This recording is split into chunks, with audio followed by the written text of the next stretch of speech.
Bonjour et bienvenue sur Trajectoire IT, le podcast qui parle stratégie d'entreprise de la tech à travers des histoires vécues de l'intérieur. Souvent, le succès d'une entreprise nous apparaît a posteriori comme le déroulement logique d'un film. Dans la réalité, il est constitué de moments pivots où un dirigeant, une dirigeante, un responsable marketing prend une décision qui va avoir une influence déterminante sur la trajectoire de son entreprise. Ce sont ces moments pivots sur lesquels je vous propose de nous arrêter. Aujourd'hui, je reçois Sébastien Ris.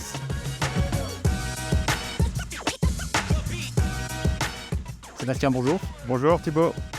Donc Sébastien, tu es le fondateur de Captivea, que j'aurais défini il y a quelques années comme un intégrateur logiciel spécialisé sur le CRM et l'ERP, avec des solutions comme Sugar ou comme Odoo. Mais il y a pas mal d'eau qui a coulé sous les ponts depuis ces années-là, et c'est la raison pour laquelle j'avais envie de t'inviter, pour qu'on en parle un petit peu, et notamment autour de quelques moments pivots qui ont changé la trajectoire de Captivea. Donc si tu peux nous dire quelques mots sur Captivea et... Aujourd'hui, Captivea, c'est une entreprise internationale. On est présent dans 7 pays et on est intégrateur de solutions CRM et ERP. Donc on travaille avec des éditeurs comme Sugar CRM, Odoo, Acumatica. En France, on vient juste de signer un nouveau partenariat avec Cegid XRP.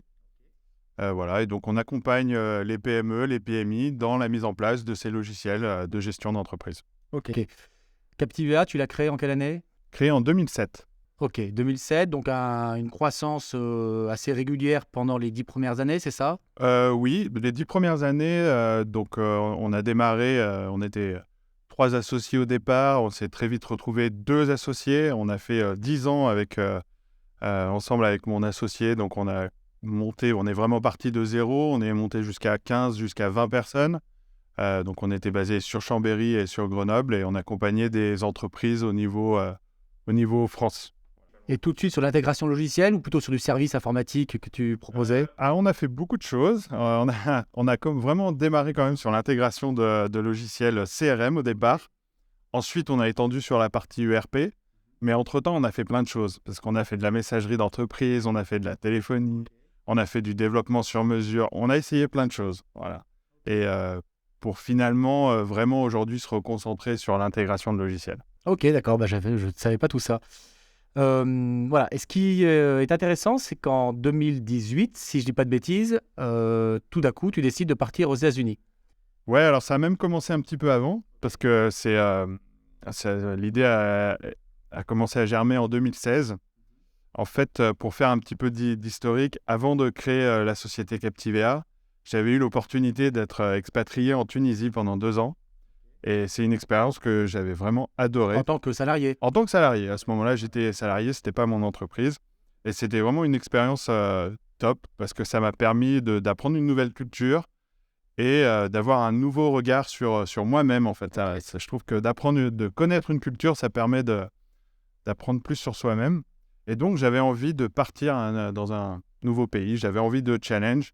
Puis l'entreprise commençait à bien fonctionner. C'était presque un peu trop facile. Je me suis dit, allez, il faut chercher un peu de challenge. Ok, ouais, tu sentais presque un peu comme on va dire un ronronnement et un... Ouais, c'est ça. Et tu commençais à t'embêter, en fait. C'est ça. Et donc, j'ai réfléchi et j'ai commencé je me suis dit, je veux partir à l'étranger. Je veux apprendre l'anglais. J'étais très mauvais en anglais. Et ça a toujours été un calvaire pour moi, l'anglais, en fait. Et donc, je me suis dit, il faut que je passe ce cap-là. Il faut que j'arrive à apprendre l'anglais. Et le seul moyen, c'est de partir dans un pays où on parle anglais. Ok. Donc je me suis dit, je vais aller ouvrir une filiale de Captivea dans un pays où on parle anglais. Et puis, ça a été aussi un projet personnel. Avec mon épouse, on avait 3 enfants à ce moment-là. On s'est dit, ça serait bien aussi que nos enfants ils apprennent l'anglais, qu'ils vivent cette expérience. Ils étaient encore en primaire, c'est ça ? Ouais, collège et primaire, ouais. Et maternelle. Ouais. Voilà, les 3 âges. Donc, on a cherché un pays où on parle anglais. On s'est dit, tant qu'à faire, autant que ce soit un climat sympa. Voilà, plutôt agréable, il fait chaud, on avait envie un peu de soleil, voilà. Un pays civilisé et un pays où, en termes de décalage horaire, c'est compatible aussi de travailler avec la France. Ok. Voilà. Et quand on fait tous ces critères-là, Et ben en fait, on est arrivé en Floride. Ok, d'accord. Pays, tu disais, donc avec quand même une culture informatique assez forte sur lequel tu pouvais quand même professionnellement développer Captivea, parce qu'au-delà de l'aventure humaine, il y avait l'aventure professionnelle, évidemment. Ok. Et donc la Floride plutôt que la Californie ou... Alors, la Californie, il y a 9 heures de décalage avec la France en termes horaires, donc ça élimine quand même assez facilement. Il y a un aspect budgétaire aussi, hein. La Californie, c'est très très cher. Tu parlais de New York aussi. Bon, là, on est dans des prix qui sont délirants. Où là, on est sur un budget du coup d'installation d'une filiale qui explose et voilà, qui rentrait pas dans les clous, quoi. Donc, il fallait trouver un endroit où on va dire le coût de la vie soit abordable et que le projet soit faisable économiquement. Et c'est comme ça qu'on est arrivé en Floride. À la fin, vraiment, il y avait même 2 pays, hein, parce qu'il y avait la Floride et il y avait même Dubaï qui était dans la liste. Ok, ouais, donc rien à voir. Voilà, vraiment rien à voir. Ouais. Mais, ouais, vraiment rien à voir. Mais il fait chaud, on parle anglais. Économiquement, c'est bien développé. Donc, il y avait vraiment les deux dans la liste. Ok, Mais finalement, on a choisi la Floride. ok, d'accord. Et donc Orlando, en Floride, voilà, ok. Alors, Orlando, pourquoi Orlando dans la Floride? Parce que ça aurait pu être aussi Miami. On s'est dit qu'il fallait convaincre les enfants. C'était quand même un beau projet pour eux et quelque chose de difficile. Il y a Disney là-bas, c'est ça? Il y a Disney, il y a Universal. Donc ça, c'était un sacré argument pour convaincre les enfants, hein. Ok, d'accord. Bon, super. Donc du coup, tu déménages avec ta famille à Orlando. Là-bas, il n'y a rien. Enfin, tu as tout à construire. Comment tu t'y prends? Alors, ouais, on déménage, puis on y va, quoi. On y va, franchement. On vend notre maison, on vend nos affaires. Oh, je me souviens, on faisait un vide maison, quoi. On appelait nos voisins, on disait on vend tout. On a tout vendu. C'était fou, quoi. Et on est parti avec 2 valises chacun. Voilà. Sans savoir quand est-ce que vous reviendriez. Non, on s'était dit qu'on resterait 2 ans minimum. Voilà, ça c'était le but. Mais ouais, ça fait une sensation bizarre, hein, de tout vendre vraiment. Et tu dis, on y va, quoi. On y va, on change de vie, quoi. C'était incroyable, quoi. Et donc, j'arrive à Orlando et effectivement, faut tout faire. Donc au niveau privé, Ouais. la recherche à la maison, etc. Et puis au niveau professionnel. Donc là, comment tu t'y prends? Tu parles anglais déjà à ce moment-là? Tu as pris des cours d'anglais ou... Non, je suis une chèvre en anglais à ce moment-là. C'est terrible. Le moindre truc à faire est une épreuve. Appeler pour installer la box internet, mais un calvaire, un calvaire. Je me souviens encore, voilà, je montais dans la chambre, je disais à ma femme, les enfants, tu les laisses bien de côté, je veux pas qu'ils m'interrompent. Je mettais le téléphone sur haut-parleur, j'étais concentré, j'avais le traducteur, et voilà, je passais un appel pour prendre une box internet. Toute la concentration qu'il fallait, quoi. C'était un truc de fou. Donc ouais, tout est dur. Tout est dur. Le moindre truc est une galère, quoi. Mais voilà, et au niveau professionnel, donc... alors, j'avais appris de la Tunisie. Et une chose que j'ai appris dans mon expérience en Tunisie, c'est que quand tu changes de pays, que tu découvres une nouvelle culture, tu dois t'adapter. Donc, tu ne sais pas. Voilà. Et c'est la pire erreur qu'on peut faire quand on s'expatrie, c'est de croire qu'on sait. Okay. Voilà. Toi, tu t'es dit... Je ne sais rien. Je connais mon métier, je sais installer un logiciel, je sais le déployer, je sais faire tout ça, mais je ne sais pas le faire dans ce pays. Donc, je ne sais pas vendre et je ne sais pas faire de la prestation. Je ne sais pas faire, il faut que j'apprenne. Voilà. Et ça m'a vraiment sauvé. C'est ce qui a fait que ça a marché, c'est que je me suis adapté au marché. Donc, la première chose que j'ai fait, c'est que j'ai recruté un commercial américain. Et je cherchais un Américain pure souche. Voilà. Okay. Et j'en ai trouvé un. Au top. C'était génial. J'ai fait un interview avec lui. Il ne comprenait pas ce que je disais et je ne comprenais pas ce qu'il disait. Oh, ok, donc tu commençais tout en bas. Mais on a eu un bon feeling. Voilà, c'était vraiment le feeling. Et il est toujours dans l'entreprise maintenant, donc ça fait 6 ans. Donc voilà. Un commercial spécialisé quand même sur l'univers logiciel. Logiciel, voilà. Okay. Quelqu'un à qui je lui ai dit, voilà, je démarre. Je ne sais pas si ça va marcher, mais il y a peut-être une belle opportunité. Et lui, il t'a fait confiance. Et il m'a fait confiance. Ok. Voilà, il m'a fait confiance malgré qu'il ait compris la moitié de ce que j'ai dit, quoi. Donc non, on a eu un... Ouais, c'est vraiment ça, on a eu un feeling. Comme quoi, tu vois, c'est même un peu, quand tu regardes un peu les entretiens d'embauche, on dit, faut des grilles, des matchs. En fait, le feeling, c'est super important. Et là, on a eu le feeling, même si on ne se comprenait pas, quoi. Donc c'était fou, quoi. Et tu lui dis quoi? Donc tu lui dis, écoute, vas-y, prospecte. L'enfer. Les premières semaines, on est tous les deux dans le bureau. Ouais. À la maison? Non, j'avais des bureaux. Ouais, parce que je peux te raconter comment il faut faire pour avoir un visa aux US. Ça, c'était un sacré challenge aussi. Je vais en dire 2 mots parce que ça vaut le coup quand même. Moi, j'ai fait un visa E2. C'est un visa investisseur. Donc, le principe, c'est tu vas dans le pays, tu crées l'entreprise, Ouais, tu dépenses plein d'argent. Donc là, moi, j'avais dépensé 70 000 $. ok, Et ensuite, tu fais ta demande de visa. d'accord. Et il y a 2 options. Soit tu l'as, tout va bien. Soit tu l'as pas. Et si tu l'as pas, tu peux plus revenir aux US.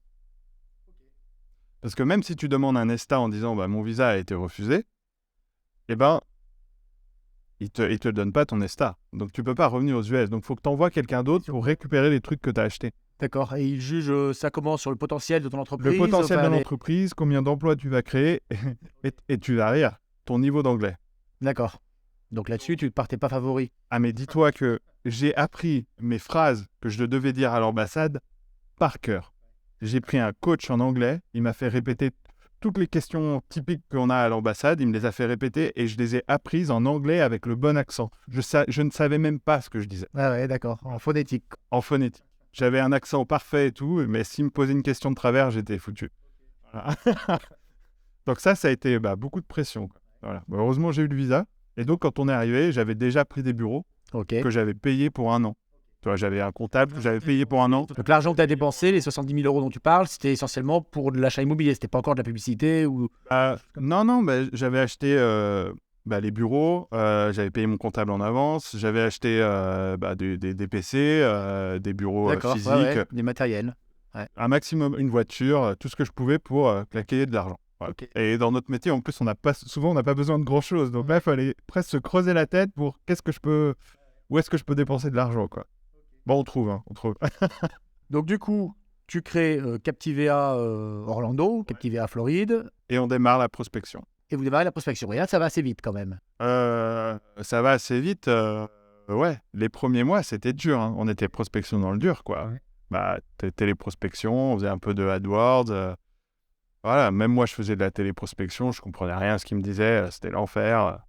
Et donc, on a eu 2-3 semaines où rien, quoi. Rien, pas une touche, rien. Et là, je commence à se regarder avec le commercial et je dis, écoute, on va faire encore quelques semaines, mais je sais pas si ça va durer très longtemps, quoi. Ok. Et puis, on a eu un premier client. Et puis un deuxième. Et puis un troisième. Et puis un quatrième. Et puis après ça, c'est accéléré. Des entreprises locales, Pas du tout. d'un secteur identifié ou non? Pas du tout. Pas du tout local. C'est-à-dire que moi, au début, je savais pas. J'ai dit, bon, on va prospecter Orlando, un peu le coin, tu vois. Mon commercial, il me dit, mais pourquoi? Je dis, je sais pas. On est à Orlando, faut prospecter local. Et il me dit, non, on fait tous les US, quoi. Et voir le monde. Lui, il voit le monde direct, hein. Il m'a dit, non, on prospecte dans le monde, quoi. Je dis, non, sauf la France. Il fait, ok, sauf la France, mais le reste du monde, c'est bon, je peux prospecter. Je dis, oui. Un Américain, quoi. et donc, voilà, on a commencé à avoir beaucoup de clients. On a eu un très, très gros client très rapidement. J'ai pris un VUE. Après, j'ai commencé à embaucher des Américains aussi. On a grossi. Et en 6 mois, on était 15 personnes, quoi. Ouais, c'est ça. Donc, Ouais. d'un point de vue extérieur, on peut dire que ça, Ah ouais, même ça s'il allait y a super eu vite. une vraie galère au début, ça a été dans le dur. Ouais, il y a eu, on va dire, 1 mois et demi de vraiment dans le dur. Ouais. Où là, tu commences à poser des questions. Putain, pourquoi j'ai fait ça? J'ai investi beaucoup d'argent. Tu flippes, quoi. Ah non, c'est terrible, c'est terrible. Et donc, sur des projets ERP où tu as retrouvé une culture américaine par rapport à l'équipement logiciel qui était à peu près similaire à ce que tu avais connu ici en France. Non, ça n'a rien à voir. Alors, effectivement, que des projets ERP. On a eu beaucoup de projets avec Odoo. Cycle de décision extra court. Extra court. Les Américains, ils prennent des décisions très, très vite. L'exemple que je donne, et c'est un cas réel, c'est quelqu'un qui appelle le matin à 9h. Voilà, je suis intéressé par Odoo. Est-ce que vous pouvez me faire une démo? Oui, pas de souci.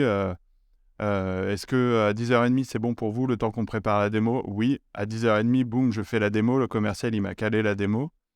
Je fais la démo. Le gars, c'est midi, en gros, tu as fait 1h30 de démo. Le gars, il dit, ouais, c'est top, je suis emballé, on démarre et tout. Première étape, c'est une analyse. Ok, super. Le budget, c'est bon, on commence quand? Je dis, écoutez, je regarde là.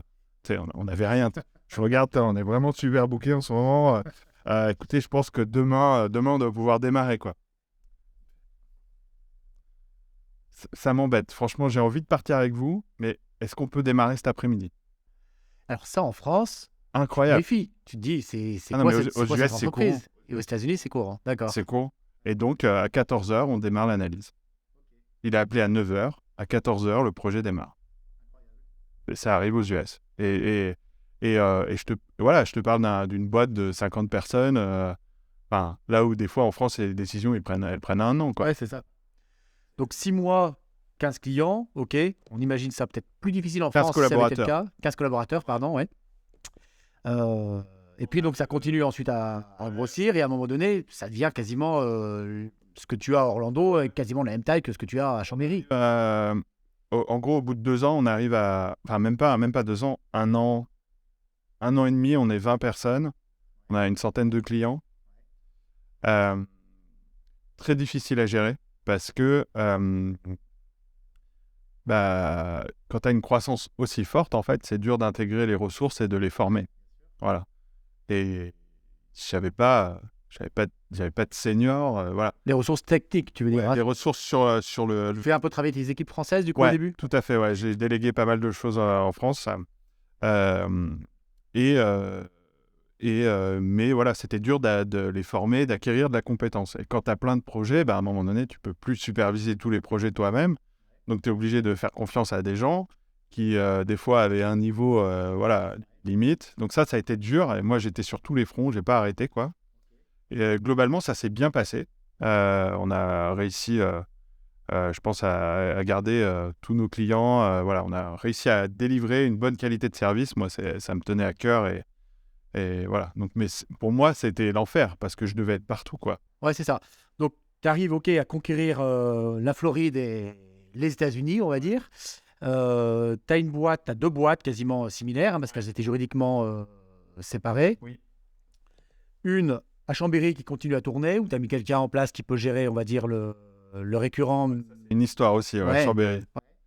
Parce qu'en fait, le jour où je suis parti, mon associé qui devait s'occuper de gérer la partie française fait un burn-out.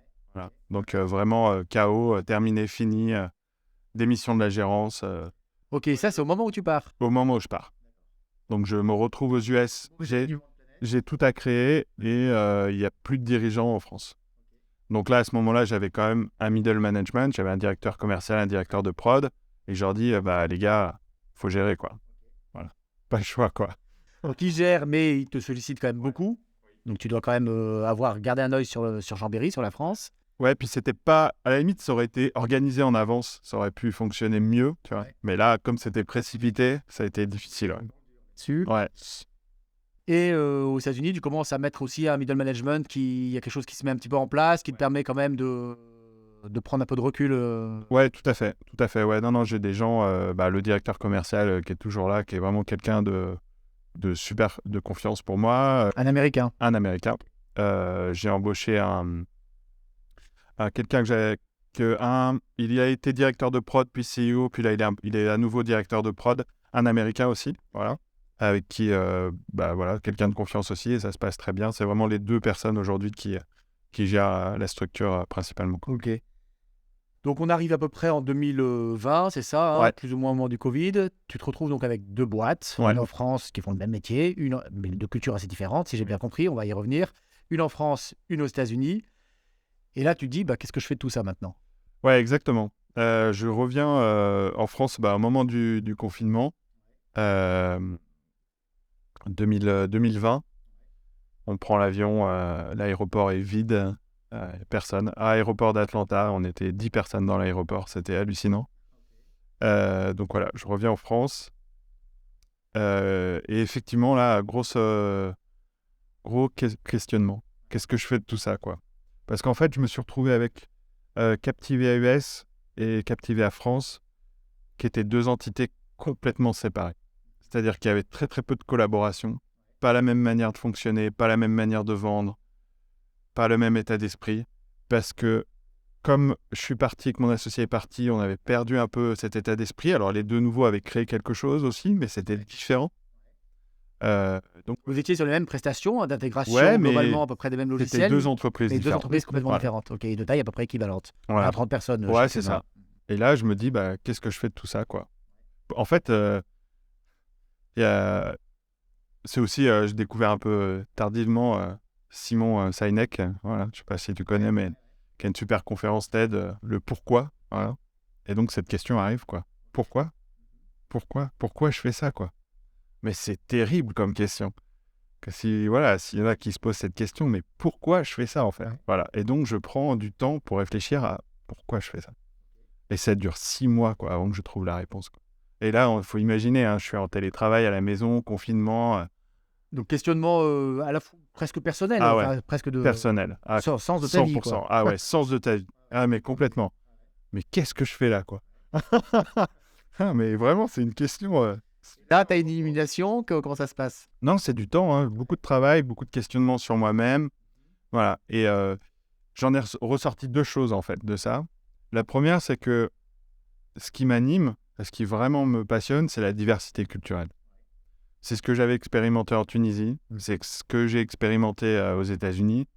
À chaque fois, voilà, c'est la découverte d'une nouvelle culture, c'est fantastique, quoi. Vraiment, c'est incroyable. Challenge pour s'y adapter, Ouais. pour apprendre de nouveaux codes et tout ça. En fait, quand tu découvres une nouvelle culture, ça va pas te changer, toi. Voilà, des fois, j'entends, ils disent ça te change. Non, ça te change pas. Ça te donne un nouveau regard sur toi-même. Voilà, t'es la même personne, c'est juste qu'au lieu de regarder par là, tu vas te regarder par là. D'autres Là, lunettes, quoi. mais en fait, je suis comme ça, quoi. Voilà, alors moi, je me suis senti beaucoup plus américain que français, en fait. Presque quand je suis arrivé aux États-Unis, je me suis dit, mais merde. C'est mon vrai pays. C'est mon vrai pays, mais exactement, quoi. Je me suis dit, mais je suis, merde, ils se sont gourés, quoi. J'aurais dû naître ici. Voilà.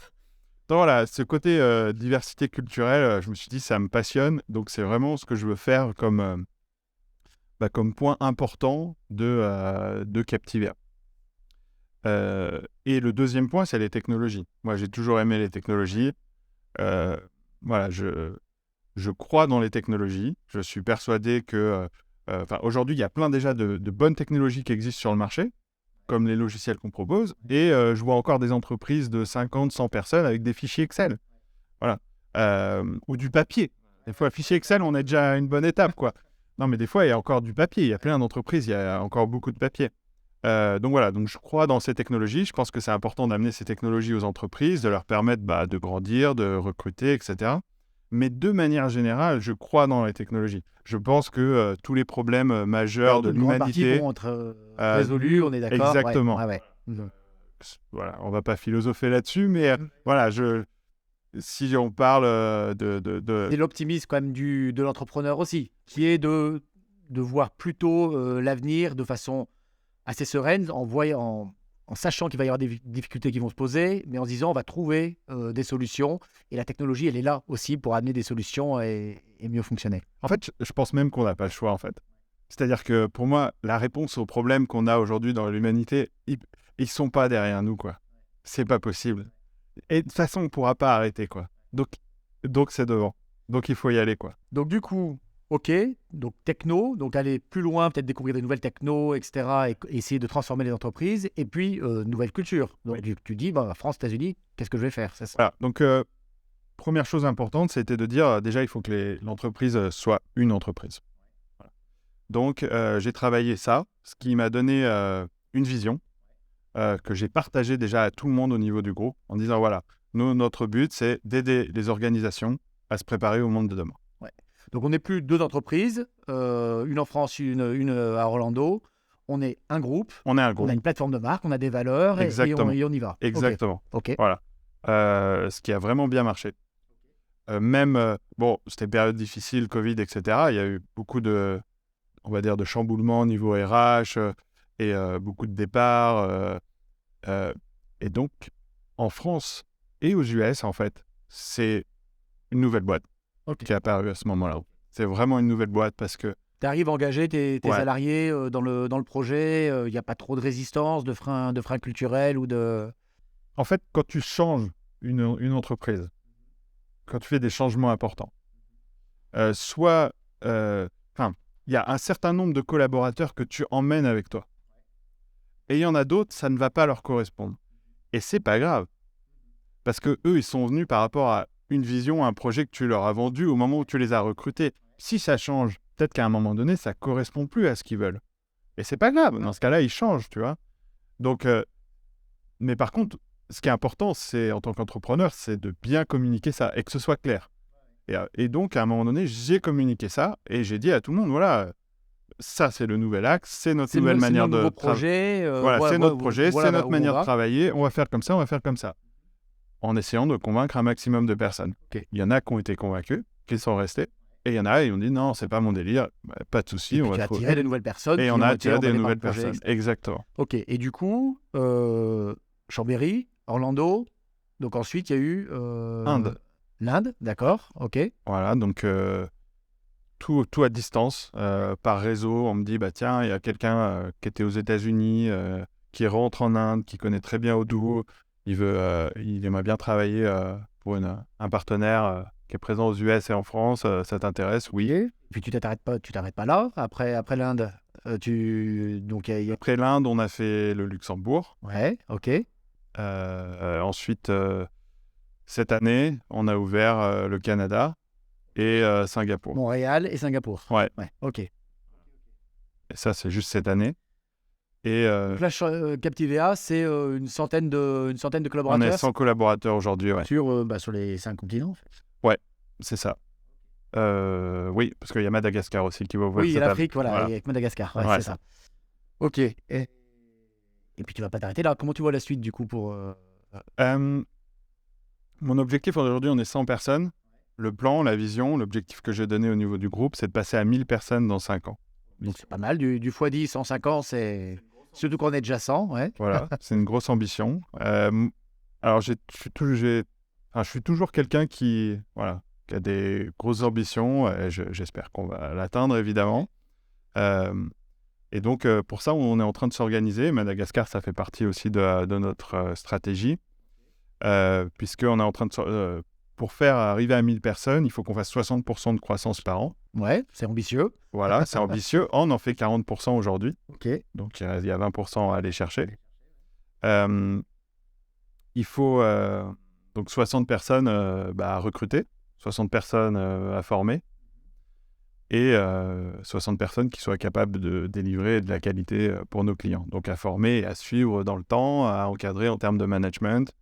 Voilà. Donc, ça fait poser des... Et puis derrière, il faut faire la comptabilité de toutes ces entreprises qui sont partout dans le monde. Voilà. Et toi, du coup, ton rôle à toi, personnellement, Sébastien Ries, sur ce groupe qui va devenir du coup assez important, qu'il est déjà, mais qui va encore continuer à croître, comment tu le vois? Moi, mon rôle, c'est un orchestrateur, quoi. Voilà. Travailler avec... Forcément, plus tu grandis, plus tu as besoin de personnes de confiance qui prennent des responsabilités. Ça, c'est long de trouver les bonnes personnes. C'est très, très long parce que tu peux essayer, puis tu te plantes, etc. J'ai pas encore toutes les fonctions couvertes. Il y a des postes qui sont encore à pourvoir en top management. Donc, soit ça sera des recrutements Et tu te vois internes. faire un petit peu le tour du monde, du coup, vu que tu aimes bien un peu ces différences culturelles, passer un jour à Madagascar et puis le lendemain à Singapour. Et Ouais, c'est je vais quelque essayer chose... de faire un petit peu plus long que juste une journée. Non, mais oui. Après, là, aujourd'hui, je vis principalement en France, mais je passe à peu près 3 à 4 mois par an aux États-Unis. Ok. Voilà. Et puis, l'objectif, c'est sans doute même de faire des années complètes, quoi. On réfléchit... Avec ta famille. Avec ma famille, on a une année, pas l'année prochaine, mais l'année d'après, où on se dit, voilà, on va peut-être faire une année. Donc, on fera peut-être aux US, peut-être au Canada, peut-être à Singapour, je ne sais pas encore. Ok. Voilà. Mais en tout cas, on sait qu'on va bouger, quoi. Super. Quand on a préparé ce podcast, tu m'as dit aussi que tu avais envie aujourd'hui de partager un peu cette expérience, ce que tu fais là aujourd'hui sur ce podcast, mais à travers aussi un cycle de conférences. Tu peux m'en dire un peu plus? Oui, quand j'ai découvert la culture américaine, ça a été un choc. Voilà. Là, c'était un choc personnel, comme je l'ai évoqué. Et j'ai pas fini de découvrir, hein, j'en découvre encore maintenant. Et en fait, il y a vraiment plein de choses qui sont top dans la culture américaine. Il y a d'autres choses qui sont pas bien, mais moi je vais retenir ce qui est bien et qu'on devrait utiliser en France. Voilà. Et je me suis fixé comme objectif d'apporter ça en France, à apporter ça à des entrepreneurs français. Donc voilà, j'ai commencé à écrire. Quand je suis revenu des US, j'ai écrit mon expérience, ce que j'ai vécu, ce que j'ai pu ressortir de la culture. Et puis, j'ai travaillé ce texte, j'ai travaillé avec un metteur en scène, Fabien Rossio, Société Impulsée. D'accord. Euh, Donc, il t'a aidé à mettre des mots là-dessus. à structurer. Moi, j'avais tout mon texte, mais il m'a aidé à structurer, à l'organiser, à le mettre en scène. Et donc, j'ai préparé une conférence qui dure 1h15, où le titre, c'est « Ils sont forts, ces Américains ». D'accord. Donc, donc, ce que font les Américains différemment de nous en France et quelles sont les choses dont on pourrait s'inspirer Exactement. S'inspirer de la culture américaine pour aller plus vite, faire croître des business plus rapidement, etc. Exactement. Et ça me tient à cœur, en fait, parce que en France, on ne se rend pas compte des talents qu'on a. Des talents, de la créativité, de l'innovation. Il y a plein de métiers où on est excellent, on est vraiment les meilleurs du monde, en fait. Et on ne le sait pas, et on n'y croit pas, en fait. Voilà. Donc, On se met des freins. Ouais, voilà. Et les Américains, ils sont dingues pour ça. Voilà, eux, quand ils créent un business, c'est pour conquérir le monde, quoi. Voilà, ils ont une confiance en eux, ils ont une positivité. Et ça, il faut qu'on aille chercher ça, parce que là, c'est pas sur de la compétence, tu vois, c'est vraiment sur de la confiance. Ils sont plus forts que nous sur la confiance. Ils ont une confiance hallucinante, quoi. Et ça, il faut qu'on aille chercher ça, nous, Français. Ok, donc c'est pas des conférences assez intéressantes. Donc tu donneras dans des entreprises. French Tech, tu me disais aussi, c'est ça? Ouais, la Digital League, là, j'ai prévu. Je vais donner cette conférence dans des incubateurs aussi. Ok. Voilà, mais après, effectivement, c'est pour aussi la faire en entreprise, quoi. Bon, super. Écoute, super partage d'expérience, vraiment intéressant. Je voulais juste terminer avec une petite question. Quel conseil tu donnerais aujourd'hui aux dirigeants ou aux marketeurs qui nous écoutent? Moi, je vais donner un conseil basé sur la culture américaine. Ouais, très bien. N'en attendez pas moins. C'est un de l'objet de ma conférence, mais il y a ces 3 conseils, en fait. Ces 3 règles assez simples qui viennent de la culture américaine. Ok. Voilà. Être positif, être en pleine confiance et être libre de dire ce que je veux. Ok, super. On en prend bonne note. Merci. Bon, merci Sébastien. Merci. À bientôt. À bientôt. Voilà, donc c'était Trajectoire IT. Merci d'avoir suivi cet épisode. Restez connectés, on aura d'autres podcasts qui vont arriver.